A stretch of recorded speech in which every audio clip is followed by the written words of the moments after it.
Somos Gisele Piccoli e Júlia Marques, da turma 305, e vamos analisar situações problemas envolvendo aspectos fisiológicos das plantas.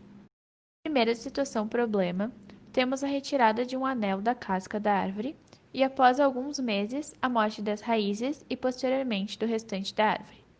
Essa é uma prática conhecida como anel de Malpighi, que consiste na retirada de um anel do tronco que contém o floema, que é o vaso responsável pelo transporte de seiva elaborada para a raiz.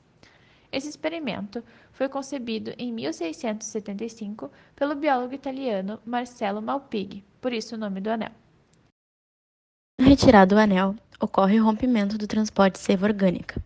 O açúcar é produzido nas folhas, na parte superior das plantas.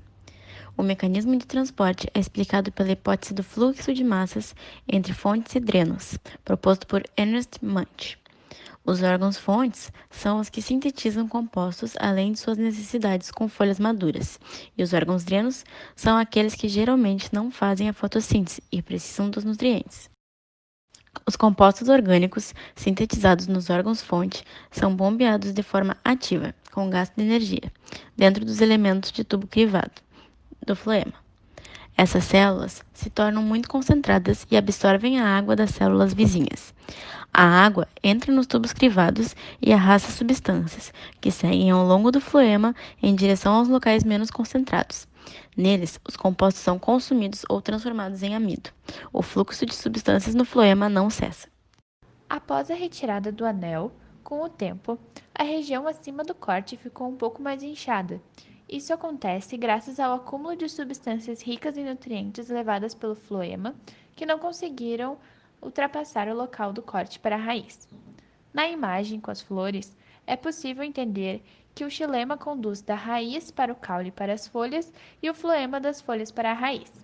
Com o tempo, observou-se a morte das raízes, que pararam de receber os nutrientes, e, consequentemente, toda a planta morreu, uma vez que, com a morte desse órgão, não foram mais transportadas substâncias como água e sais minerais. Essa segunda situação fala sobre os hormônios vegetais, também chamados de fito-hormônios, e as suas distribuições pelos organismos das plantas. Para explicar esses casos, devemos entender um pouco sobre as auxinas, hormônios vegetais mais conhecidos, além de serem substâncias relacionadas à regulação do crescimento. Das auxinas, a mais conhecida é o AIA, ácido indolilacético. A auxina possui diferentes concentrações na raiz e no caule, como podemos ver no gráfico. No caule, pode atingir grandes níveis de concentração e crescer mais, mas a raiz é mais sensível, um pouco mais já inibe seu crescimento. No experimento A, o vaso com a planta foi inserido num suporte com sistema relógio que girava continuamente no sentido horário. Então, nesse caso, a resposta geotrópica da planta foi nula, porque a distribuição de alcina, que é o hormônio responsável pelo alongamento dos órgãos da planta, foi homogênea em toda a planta, graças ao movimento rotatório do equipamento. Portanto, o AIA não fica concentrado em uma única área, o que faz todos os lados do caule da raiz crescerem uniformemente na situação A do problema, anulando a resposta geotrópica que ocorre em B. O alongamento desigual das células da planta é uma resposta a determinado estímulo externo, no caso de B, a gravidade, como podemos ver na imagem. O geotropismo é a influência da gravidade no crescimento ou movimento da planta, sendo positivo na raiz, a favor da gravidade, e negativo no caule, contra a gravidade. Na segunda imagem, é possível perceber que na região onde tem mais auxina, tem maior crescimento, o geotropismo negativo. Na raiz, a região onde a auxina se concentra cresce menos, mas com geotropismo positivo, com o crescimento a favor da gravidade, como dito anteriormente com o gráfico. Nessa terceira situação problema, coloca-se uma banana e um abacate enrolados em um jornal, e uma banana e um abacate em um plástico. No primeiro caso, ao final de uma semana, o abacate estava amadurecido e a banana em estado avançado de amadurecimento. No outro, e ao final de uma semana, ambos estavam bem amadurecidos, contudo muito mofados. Primeiro, temos que entender um pouco sobre o hormônio responsável pelo amadurecimento das frutas, que é o etileno. Esse hormônio estimula o amadurecimento do fruto e é o único que é gasoso. No processo de maturação, da fruta ocorrem 3 processos. O primeiro é a oxidação de lipídios. Essa reação é produzida pelo etileno e é responsável pelo rompimento das fibras do fruto, tornando-o macio. O segundo processo é a quebra das ligações de amido. A doçura das frutas maduras aparece neste momento. O terceiro processo é a quebra das moléculas de clorofila. O etileno é responsável ainda por quebrar as moléculas de clorofila presentes na casca do fruto, que lhe confere a cor verde. Após essa reação, no caso da banana, o fruto vai do verde para o amarelo. Quando já madura, a banana produz e exala etileno.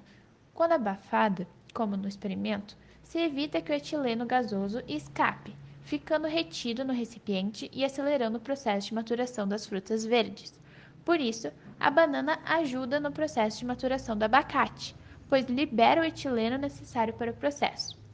Agora, é possível dizer qual banana foi utilizada. Foi a 6, pois ela está madura e, além de produzir, exala etileno. Não pode ser a 7, pois após ainda o processo, ela fica em avançado estado de maturação. A banana já madura possui moléculas de água, sendo que algumas estão vaporizadas ao redor de sua superfície. Além disso, a banana é uma fonte de matéria orgânica, da qual os fungos se alimentam. A banana, rica em matéria orgânica e cheia de umidade devido à presença do saquinho que retém as partículas de água, é um meio de cultivo ideal para estes seres. Além de dificultar a respiração das frutas, por isso, no plástico elas se encontram mofadas. Já no jornal, a transpiração das frutas é possível também não tendo liberação da água e amadurecendo as frutas na medida necessária para que a banana não apodreça e o abacate consiga amadurecer também. Nessa quarta situação, um senhor comprou algumas mudas de uma planta arbustiva chamada popularmente de pingo de ouro e as cultivou, dando início a um processo de poda periódica para a criação de uma cerca viva. Em um dos lados da cerca, sua poda era semanal e as plantas ramificavam intensamente. No outro lado, sua poda ocorria a cada 3 ou 4 meses e as plantas não ramificavam da mesma forma. Mas por quê?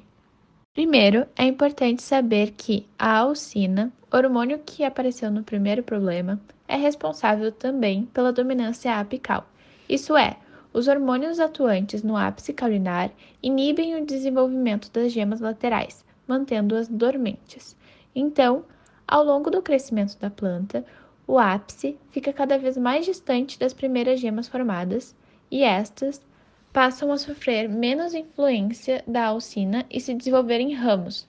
Cada ramo possui seu ápice caulinar, que também produz auxina e impede sua própria ramificação. Outro hormônio importante é a citocinina, que apresenta ação antagônica à auxina em relação ao desenvolvimento das gemas laterais no caule da planta. Enquanto a auxina produzida pelo ápice do caule inibe o desenvolvimento das gemas laterais, fazendo a planta crescer para o alto, a citocinina, produzida nas pontas das raízes, estimula as gemas laterais a se desenvolverem. Os resultados das ramificações são diferentes pelo fato de que, ao podar o ápice caulinar, a produção de auxina cessa e a planta se ramifica intensamente. O corte dos novos ramos formará outras ramificações, que também poderão ser podadas, repetindo sucessivamente o processo. Então, quanto mais rápido podadas, mais ramificações terá na cerca viva. No lado que é podado de semana em semana, as plantas se ramificam intensamente pelo fato das gemas apicais terem saído da dormência e entrado em atividade, enquanto o lado que é podado em 3 ou 4 meses, as gemas ainda estariam em dormência e recebendo auxinas, e as citocininas não conseguem induzir a formação de ramos como do outro lado.